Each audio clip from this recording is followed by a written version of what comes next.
नमस्कार, आप देख रहे हैं फाइनल कट। मैं हूं आपके साथ आशा। चलिए शुरुआत करते हैं जम्मू कश्मीर से जुड़ी खबरों की। जम्मू के स्कॉस्ट परिसर में आज 3 दिवसीय एग्रीकल्चर समिट और किसान मेले का भव्य शुभारंभ हुआ। कार्यक्रम का उद्घाटन उपराज्यपाल मनोज सिन्हा ने किया। इस अवसर पर कृषि मंत्री जावेद अहमद डार भी विशेष रूप से उपस्थित रहे। अपने संबोधन में उपराज्यपाल ने कहा कि कृषि क्षेत्र जम्मू कश्मीर की अर्थव्यवस्था की रीढ़ है और आधुनिक तकनीकों को अपनाकर किसान अपनी राय यहां पर रख रहे हैं और आय को दोगुना करने की कोशिश की जा सकती है। उन्होंने वैज्ञानिक खेती, जैविक उत्पादन और मूल्य संवर्धन पर जोर दिया। कृषि मंत्री ने कहा कि सरकार किसानों को हर संभव सहायता देने के लिए प्रतिबद्ध है।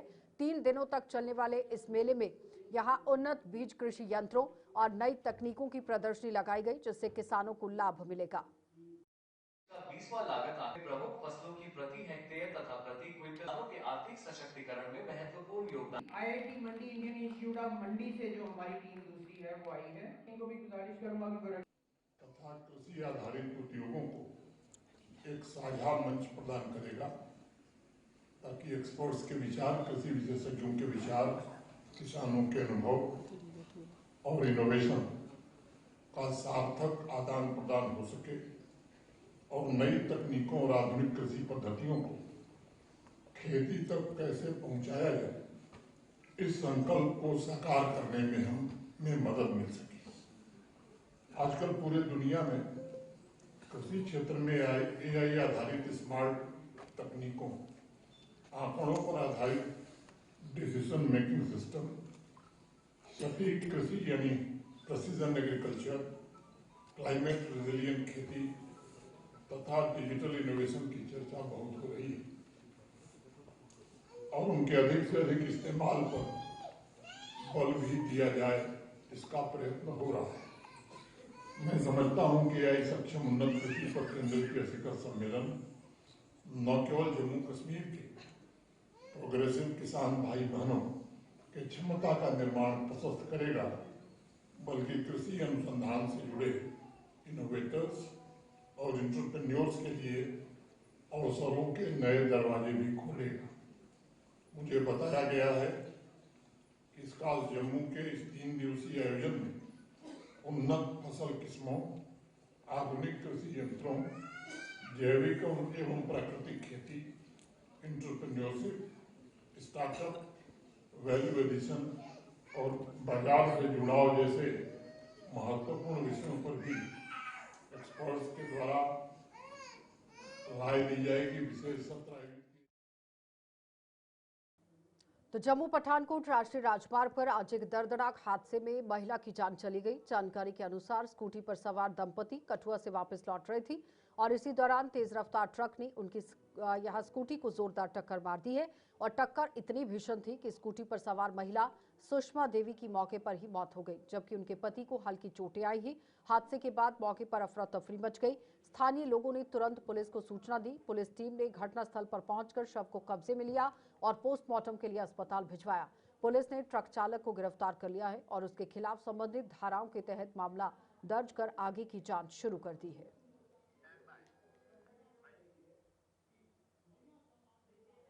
तो सांबा की महेश्वर इलाके में एक बड़ा सड़क हादसा पेश आया है, जहां पर एक कार और एक सैन्य वाहन के बीच में जोरदार टक्कर हो गई। टक्कर इतनी भीषण थी कि कार पूरी तरह से क्षतिग्रस्त हो गई है।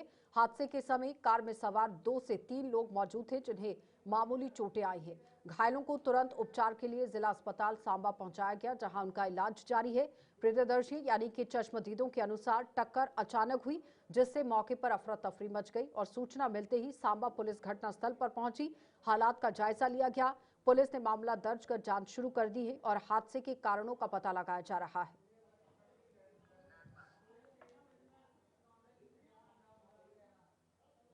तो आरएसपुरम में वार्ड नंबर 6 में बीती रात एक शादी वाले घर में चोरों ने सेंध लगाई।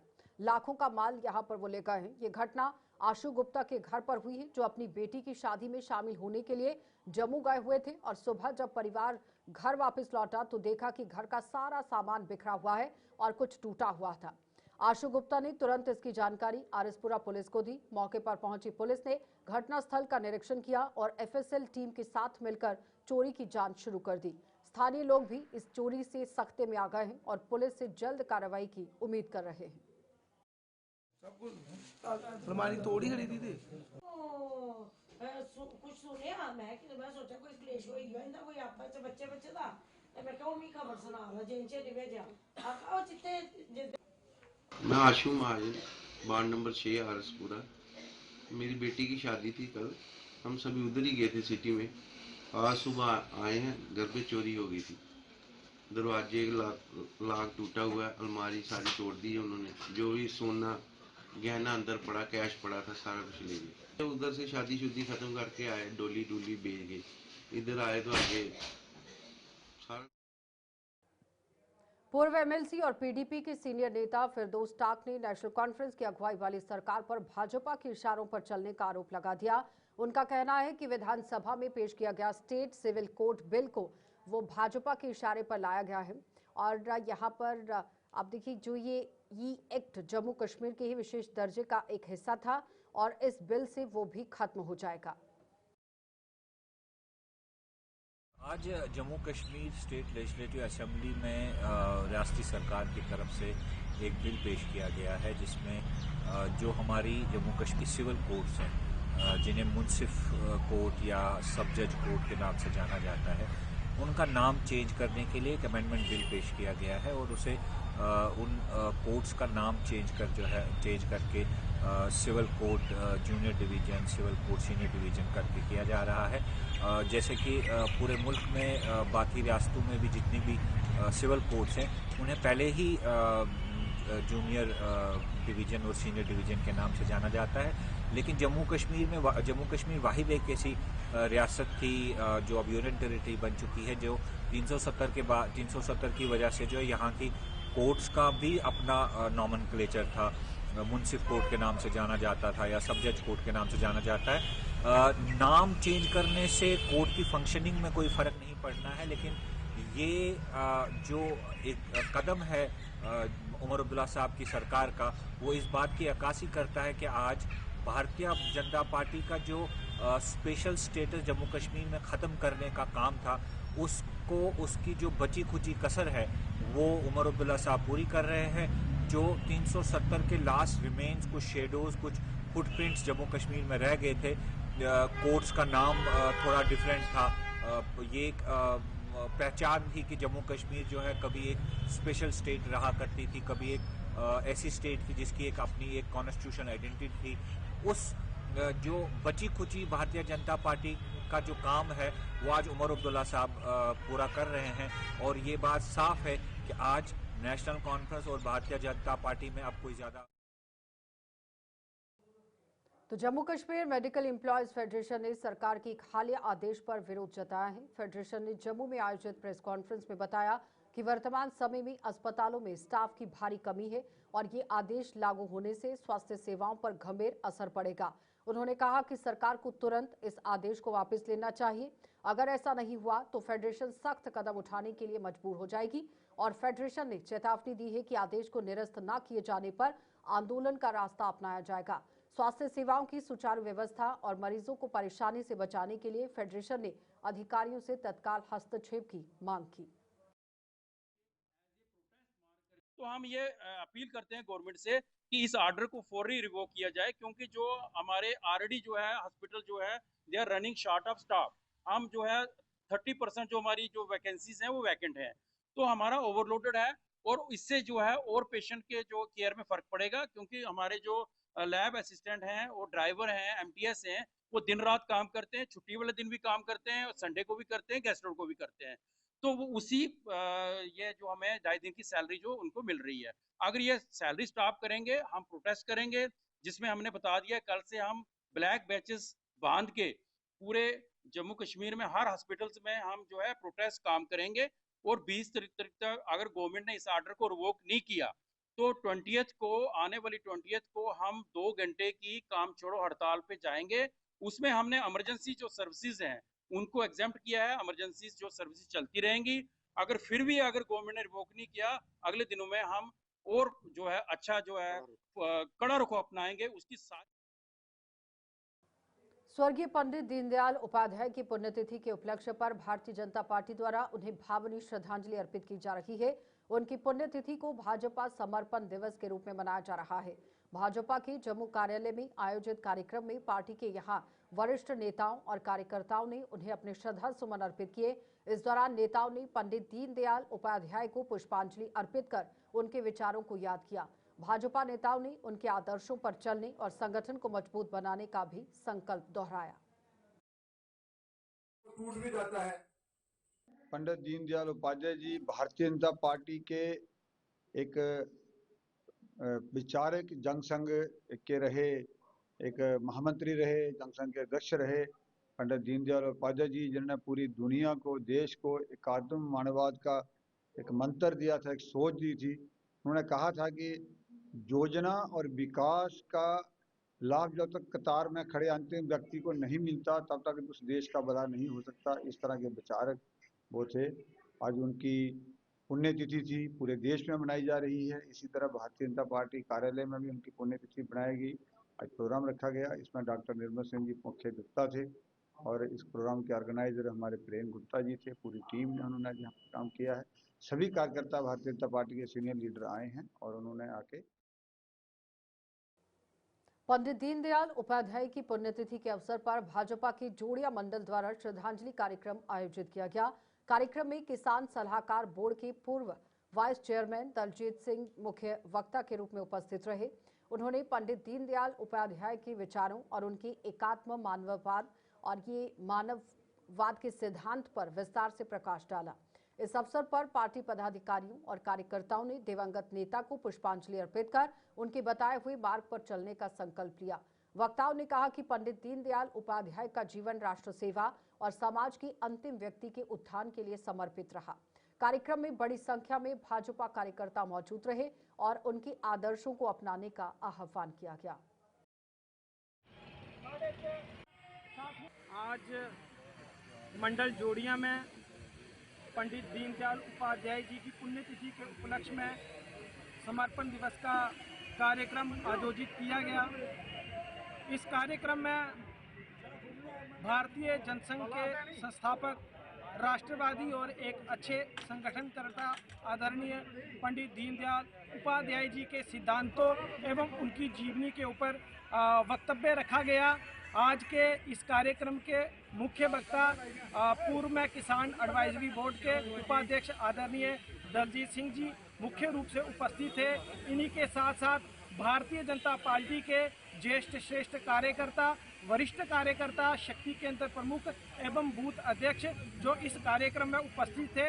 मैं आपके माध्यम से तहे दिल से उनका शुक्रगुजार करता हूं कि उन्होंने अपना कीमती समय दिया और आज के इस कार्यक्रम में पंडित दीनदयाल जी उपाध्याय को पुष्पांजलि अर्पित करते हुए ये संकल्प लिया कि हम पंडित जी के बताए हुए सिद्धांतों के ऊपर पूरी तरह से चल करके भारतीय जनता पार्टी एवं 2047 में देश के यशस्वी प्रधानमंत्री आदरणीय नरेंद्र भाई मोदी जी के संकल्प को पूर्ण करने में फिर आपका स्वागत है। बिश्नाह स्थित भाजपा कार्यालय में स्वर्गीय पंडित दीनदयाल उपाध्याय की जयंती के अवसर पर श्रद्धांजलि कार्यक्रम आयोजित किया गया। कार्यक्रम की अध्यक्षता पूर्व विधायक अश्विनी कुमार शर्मा ने की और इस दौरान पार्टी नेताओं और कार्यकर्ताओं ने पंडित दीनदयाल उपाध्याय के चित्र पर पुष्प अर्पित कर उन्हें श्रद्धा सुमन अर्पित किए। वक्ताओं ने उनके एकात्म मानववाद, अंत्योदय के सिद्धांतों को याद करते हुए कहा कि उनका जीवन राष्ट्र सेवा के लिए समर्पित रहा। नेताओं ने कहा कि पंडित दीनदयाल उपाध्याय के विचार आज भी प्रासंगिक हैं और समाज के अंतिम व्यक्ति तक विकास पहुंचाने की प्रेरणा देते हैं। एजुकेशनिस्ट होते हुए भी, बड़ा पढ़े लिखे होते हुए भी उन्होंने अपने जीवन में समाज सेवा के लिए अपने आप को आगे बढ़ाया। उन्होंने यूपीएससी भी क्लियर की, लेकिन उस लाइन में वो नहीं गए और अपने देश और समाज की सेवा के लिए वो अग्रसर रहे। आज उनको याद करते हुए, नमन करते हुए हमारे जो विचारधारा एकात्म मानववाद और अंत्योदय जैसे विचारधारा जो उन्हीं से प्रेरणा लेकर आज भी इस देश के अंदर जो सरकार है उसी विचारधारा को लेकर जो है वो आगे बढ़ रही है। तो अपनी तरफ से हम सब ने यहाँ पर फूलमाला अर्पण करके पुष्पांजलि यहाँ पे की है और उनको नमन किया है। समर्पण दिवस जो हमारे लिए है कि अपने आप को हम संगठन के प्रति समर्पित करें और संगठन को मजबूत करने के लिए हर कार्य। उधमपुर नगर परिषद ने आज बेनस चौक से कल्लर सब्जी मंडी तक अतिक्रमण के खिलाफ विशेष अभियान चलाया। इस अभियान के दौरान नगर परिषद की टीम ने अवैध रूप से लगाए गए ठेले, दुकानें और अन्य अतिक्रमण हटा दिया है। सीईओ सदाम हुसैन ने बताया कि नगर परिषद का उद्देश्य शहर को अतिक्रमण मुक्त बनाना है और इसके लिए यह अभियान समय समय पर जारी रहेगा। उन्होंने नागरिकों से अपील की है कि वे सार्वजनिक स्थलों पर अतिक्रमण न करें और नियमों का पालन करें। इस अभियान से सड़क किनारे का दृश्य साफ सुथरा हुआ है और आम जनता को राहत मिली है। प्रशासन ने बताया कि भविष्य में भी ऐसे अभियान लगातार चलाए जाएंगे ताकि शहर की स्वच्छता और व्यवस्था बनी रहे।